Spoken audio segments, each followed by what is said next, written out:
সালটা ছিল 2018। ওই 2018 সালে ফ্রি ফায়ার গেমটা শুধু একটা খেলা ছিল না, ছিল বন্ধুদের সাথে কাটানো অসংখ্য রাতের স্মৃতি। তখন লবিতে অপেক্ষা করা ছিল আনন্দের, কারণ জানা ছিল বন্ধুদের সাথে আরেকটা গল্প শুরু হতে যাচ্ছে।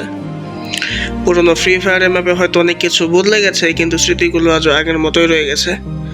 তখন ডায়মন্ড কম ছিল, স্কিন কম ছিল, কিন্তু আনন্দ আর উত্তেজনা ছিল অনেক বেশি। 2018 সালে ফ্রি ফায়ারের প্রতিটি ম্যাচ ছিল নতুন অভিজ্ঞতা, আর প্রতিটি জয় ছিল ছোট্ট একটি উৎসব।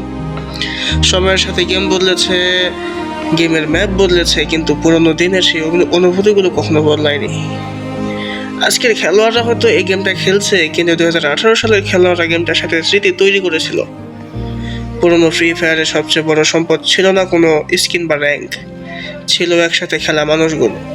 কিছু গেম শেষ হয়ে যায়, কিন্তু কিছু গেম স্মৃতি হয়ে সারা জীবন থেকে যায়। 2018 সালে ফ্রি ফায়ার ছিল এমন এক সময় যখন জয়ের চেয়েও বন্ধুদের সাথে কাটানো মুহূর্তগুলো বেশি মূল্যবান ছিল। পুরোনো সেই ফ্রি ফায়ারের লবিতে যে আনন্দ ছিল, আজ অনেকেই সেই অনুভূতিটাকে খুঁজে ফেরে। 2018 সালে ফ্রি ফায়ারের জেতার আনন্দ ছিল আলাদা, কারণ তখন প্রতিটি জয় ছিল পরিশ্রম আর অভিজ্ঞতার গল্প। সময় বদলেছে, গেম বদলেছে, কিন্তু 2018 সালের সেই ফ্রি ফায়ারের স্মৃতিগুলো এখন অনেক খেলোয়াড়ের মনে বেঁচে আছে। তখন গেমটা শুধু একটা ব্যাটল রয়্যাল ছিল না, ছিল অসংখ্য বন্ধুত্ব, রাত জাগা আর স্মৃতি একটি অংশ। 2018 সালে ফ্রি ফায়ারের স্কিনের চেয়ে দক্ষতার দাম বেশি ছিল, আর র্যাঙ্কের চেয়ে বন্ধুত্বের সঙ্গে কাটানোর সময়টাই ছিল সবচেয়ে মূল্যবান। তাই যে এখন যারা বলেন না যে এই ফ্রি ফায়ারের কি এমন আছে, 2018 সালে যদি আপনারা গেম প্লে করতেন তখন বুঝতেন যে এই গেমে কি আছে। তখন হাজারো প্লেয়ার, ওল্ড প্লেয়ার ছিল, ওল্ড পিক ছিল, গেমের ফ্লেভারই ছিল আলাদা।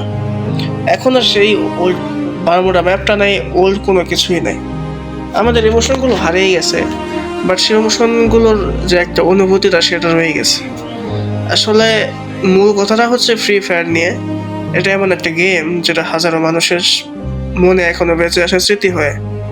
আসলে একটা গেম না, এটা প্রত্যেকটা ছেলের ইমোশন। তো আজকের ভিডিও পর্যন্তই, দেখা হচ্ছে নেক্সট কোনো ভিডিওতে। তো এরকম ভিডিও পেতে হলে সাবস্ক্রাইব করে রাখো আমার চ্যানেলটা ব্র্যান্ড 71। তো আল্লাহ হাফেজ সবাইকে।